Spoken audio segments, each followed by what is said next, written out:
Welcome back, y'all. I'm guessing you want to be an esports star.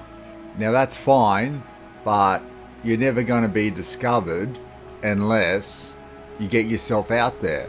And how you're going to do that? Well, you're going to have to get yourself streaming more than likely in some way, shape or form. Even if you don't want to be an esports star and you want to dabble in the world of streaming, it's one of those fine arts that now takes a setup toll on your hip pocket, which involves quite a high cost. So just like the advert behind me, you're probably thinking you need to get yourself an Elgato Cam Link or something along those lines. Recently, I've had to replace my old capture card because I've gotten an upgrade, and I've got an upgrade to the setup which I currently possess, which is nothing special. Everything's on a budget. Everything's price conscientiously been picked as well, according to what I could afford at the time. Got the new camera set up there. We shall be diverting to that in 1 second. In the meantime, I got myself something of the equivalent of the Cam Link, or a PCIe based capture card, which is an upgrade to my PCIe based AverMedia Live Gamer HD original capture card.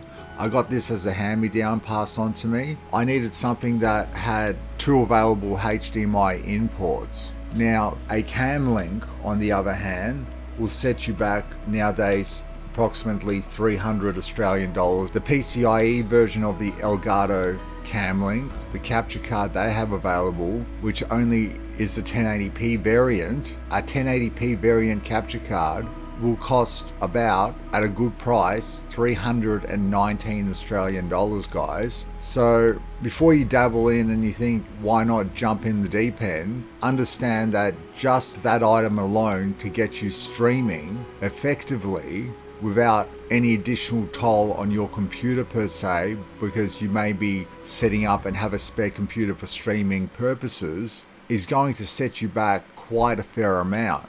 Now, if only there was an alternative. And guess what, people? There is. What I've got here, produced by Simplecom, and there's a lot of these floating about on the internet. I wanted to get my hands on one of these, what it's similar to the Elgato Cam Link. It hasn't got USB 3 capabilities, but it's got USB 2.0 capabilities and allows for 1080p pass-through. In actual fact, on the technicality, it allows for up to 4K 30 Hz pass-through, but recording in 1080p. These cost between $20 to $30. They're essentially known as a HDMI to USB video capture card. So let's get a closer look at what we're talking about here, because what we're going to do is I'm going to show you how the camera looks currently.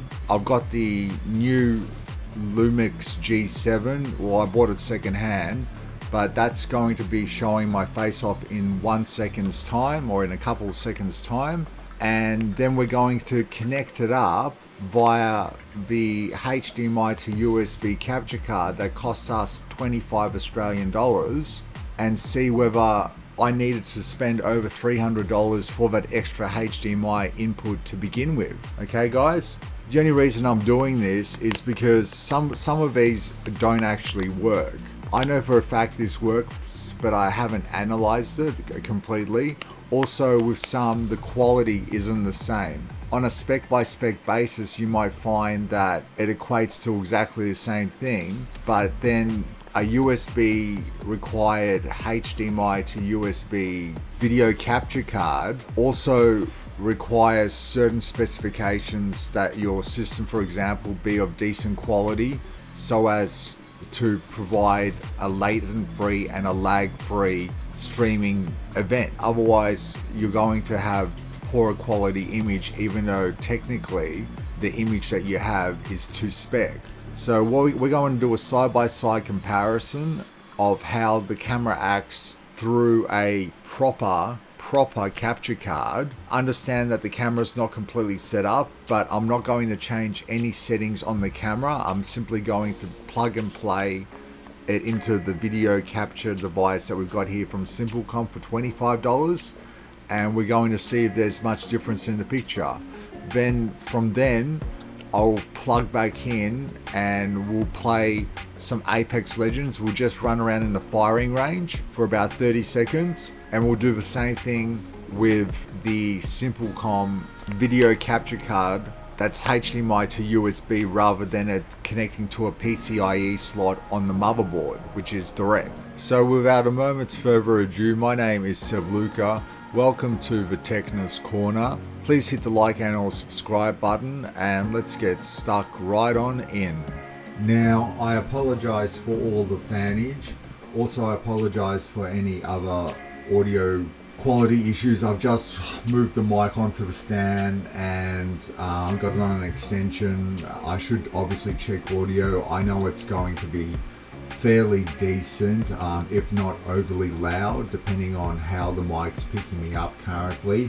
I can't really be bothered hearing myself. I'm trying to increase the production value of my streams and whatnot, but at the same time, what I prefer to take center stage is the content and the dialogue that I provide you with, so that it's concise, diligently put, and accurate as well. So what we have here is our Simplecom.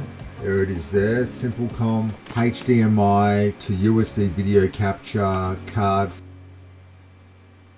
So the exact model is, and here's a picture of what it actually looks like, the Simplecom version. A lot of these HDMI video capture devices look very similar. USB point that either is USB 2.0, 3.0, or perhaps even USB-C, and a HDMI input that's generally your standard size HDMI input. The model number of this device is DA315, okay? So we'll open it up and we'll get it out of the pack.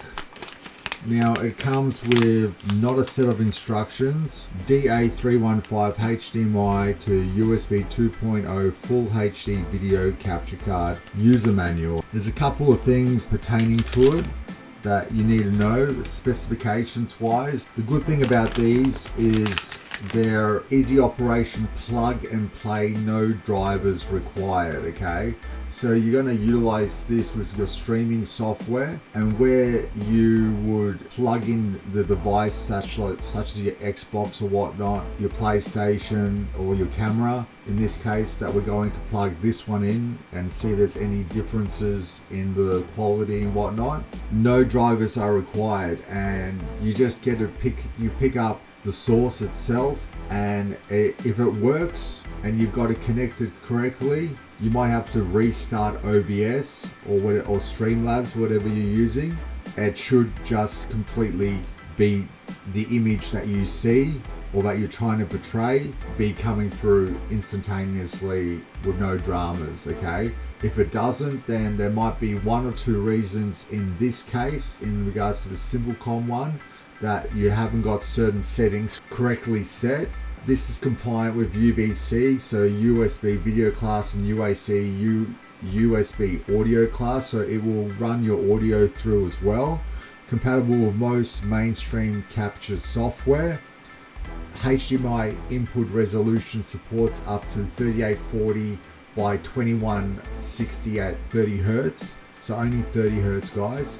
And USB output resolution supports up to 1920 by 1080p at 30 Hertz. So unlike these PCIe based ones that are about $300 plus, they can do 60 Hertz, 120 Hertz, 144 Hertz. It won't be as crisp, the image, I'm assuming, but for the purpose of the camera and the way I'm utilizing it now, you would not probably notice the difference. So providing it hits those specs, then the camera image that we see should be the same, okay? Simplecom, they're a little bit more established in some of your no-branded varieties of these, which tend to not work whatsoever, like just flat out don't work. So the DA315 is It's essentially a compact HDMI to USB 2.0 video capture card, which allows you to capture HDMI video in full HD 1080p. You can simply hook up your camera, camcorder, game console, or other HDMI source to your PC or Mac for recording or streaming purposes. Compliant with UVC, that's USB video class, and UAC USB audio class. It's plug and play. No driver installation is required. Ideal for video recording, live streaming, video conference, and compatible with most mainstream capture software and live platforms. So it's supposedly got easy operation, plug and play, no drivers required. Supports HDMI input resolution up to 4K, supports USB output resolution up to 1080p. No external power supply is required. It's compatible with most mainstream capture software, so such as VLC if you use it, OBS, AMCAP, Streamlabs, etc. So specifications wise, video output mode is Y, UV or JPEG. Video input format can be 8, 10 or 12-bit deep in color, so that's a good thing. Both 1920 and 3840 or 4K is both at 30 Hz for input and output resolutions. Okay, so important notes about this though is it only costs $25. It ranges between 20 and 30 Australian dollars as opposed to $300 for the cam link, okay, which does the same job essentially. And remember, if you're using it for a camera that can only output 1080p, you don't need a cam link that's compatible with 4K output resolution, because you're not going to be able to do that. So you have to consider what you're doing, what you're playing. If you're console savvy and you're only playing in 1080p on a 1080p monitor, for starting out, try one of these and see whether you like what you're doing before you then migrate to spending a lot more money on streaming, because streaming nowadays is, you know, $1,000 to $2,000 setup affair, realistically speaking. So an important note is to avoid USB hubs or extension cables. Connect to a computer port, USB port directly. Low performance PCs will cause lag when recording or streaming. How low is a question mark based upon the minimum specifications for this device. Okay, because the minimum specifications in my eyes are low-ended PCs. So make sure you select the right audio input device if more than one audio source is connected.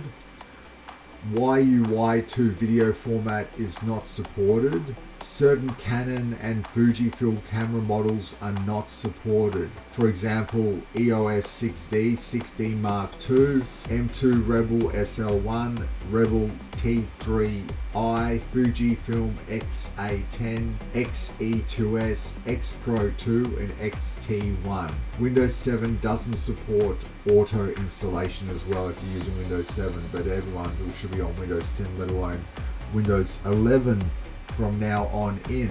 Okay, so you've had long enough to see how the camera's behaving. Now, I haven't completely set up the camera, so understand that it may not be the perfect setup regarding the camera itself, but we're trying to see whether what we see utilizing the $25 device as opposed to the $300+ device, whether the quality is good enough. So okay, y'all, so let's see if it in fact works for $25. Bang, there it is. And yeah, so I don't know guys, I'm gonna move my hands around. I haven't changed anything except turning off and on the camera. Okay, and already the camera is got an autofocus. I just noticed that there's a slight little delay, it seems, with autofocus. It seems like when I move, there's a little flicker that stagnates in the way the camera is autofocusing, which you didn't notice as much. It was a lot seamless, it seems to lose like a frame, like it just goes boom. But I don't know, for $25 at the moment, I think it looks mighty terrific. So let us get into a bit of Apex and see how it manages to handle that.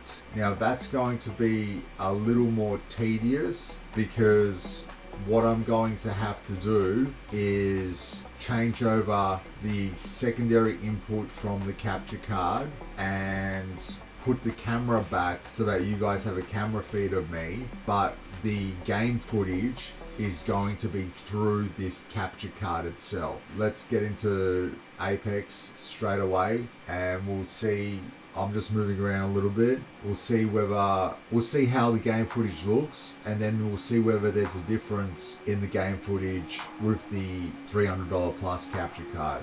Okay, so apart from a little bit of vape in the air, we're back on what is the camera on the video capture device at $300. Okay, so straight off the bat, I don't know if you can notice the difference or not, but in the top left corner above me, just over here, is the footage, and we're going to get Apex Legends up and running. Okay, so I'll put my headphones on.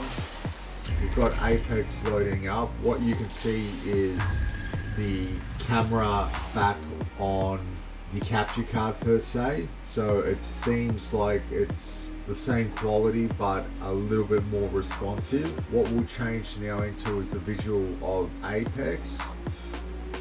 Now Apex on the other hand is coming through the USB to HDMI video capture card for $25. Okay guys, and I am currently in 4K, okay, but it's being downscaled to 1920 by 1080. And we'll just jump into the firing range real quickly, okay, so that we can have a direct comparison. Seems like there's a little bit of lag pertaining to the sound. I'm not 100% sure, but it seems like there's a little lag. Yeah, there's lag.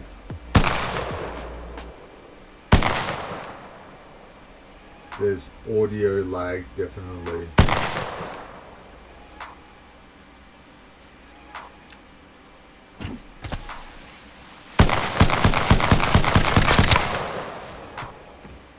So that's something to consider. What we'll do is we'll grab a couple of guns, have a run around, see how the quality seems. Grab a Spitfire and grab some of that. Just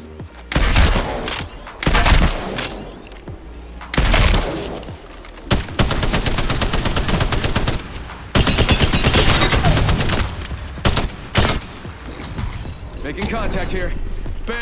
There goes Boozle, or something like that. It's Dupes o'clock.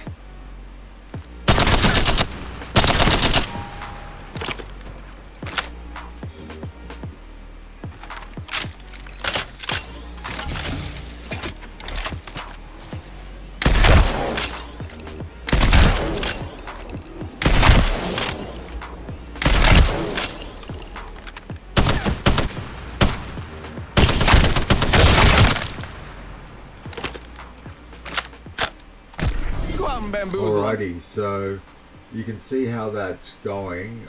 We'll turn around in a couple of circles. We'll jump up and we'll do a climb.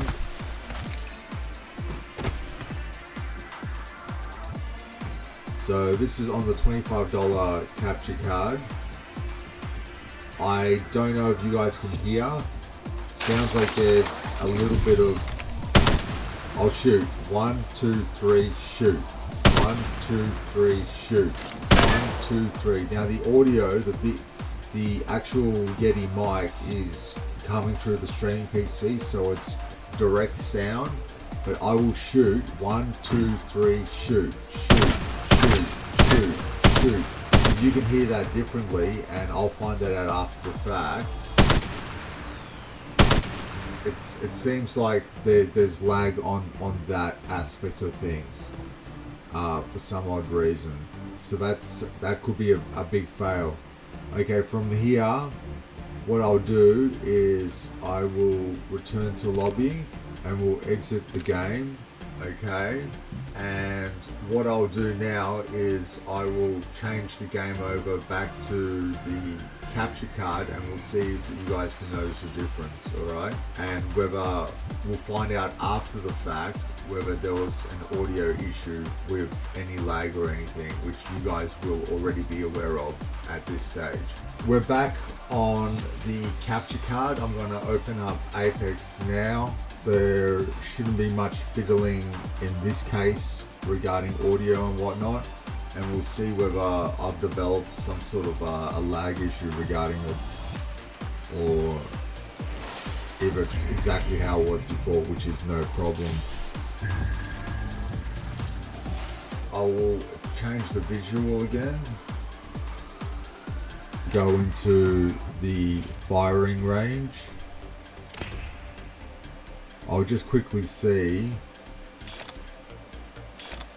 So it seems like when I maneuver, sound is back to normal again. I don't know if it was just my imagination, but I can see the spectrometer over here on OBS, and I could see there was a delay. So we'll shoot. I'll go 1, 2, 3, shoot. 1, 2, 3, shoot. 1, 2, 3, shoot. Shoot. Alright guys, now tell me if there's an audio difference. Chuck it in the comments. We'll work out whether we can fix that problem. I'm going to get the same guns, do a couple of the same things. Spitfire because currently it's unavailable. Peacekeeper because it's a lot of fun.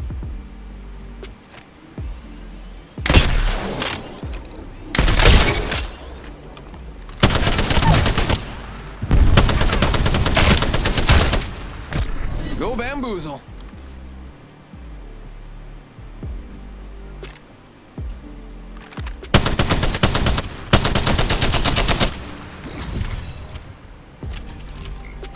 Decoy escape deployed.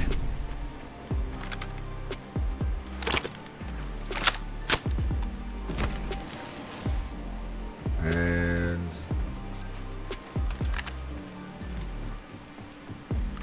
we'll do our little run around. I don't know if you guys can see a difference, clear as day. There should be no lag this time around, if there was any. I think the only difference, major difference that we were struggling with was the fact that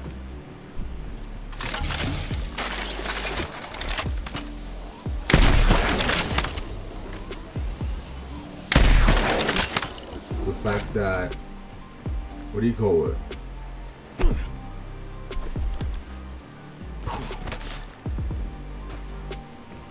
That we've got an audio issue concern. So now I'm going to go back, even with the audio issue that may be able to be tweaked through OBS and millisecond response times and delays and things like that.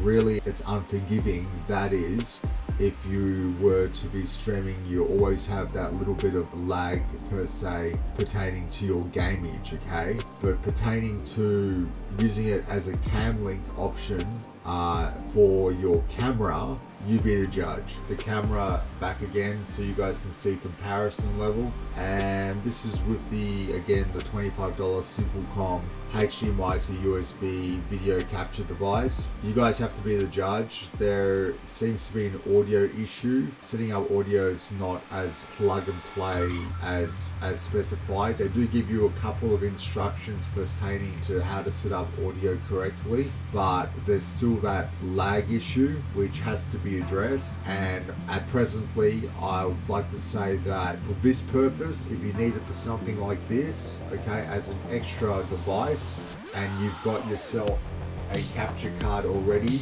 that is like this one, Pcie with one HDMI in and one HDMI out, then you may not need to invest in something like Live Gamer Duo, which has dual HDMI ports available, but I'll let you guys be the judge. We'll see whether we can get it to flicker again. It seems to be responding. I don't know. I think the image is the same. You guys can pause and backtrack back and forward. For $25, I think it's worth it. If there are others out there that don't have that same audio issue, I am yet to discover them. Yeah, my name's Seb Luka, guys, and this has been another Techness CorneR production. Hopefully you guys got something out of it. Get you into streaming at least, then you can work out whether you're enjoying it.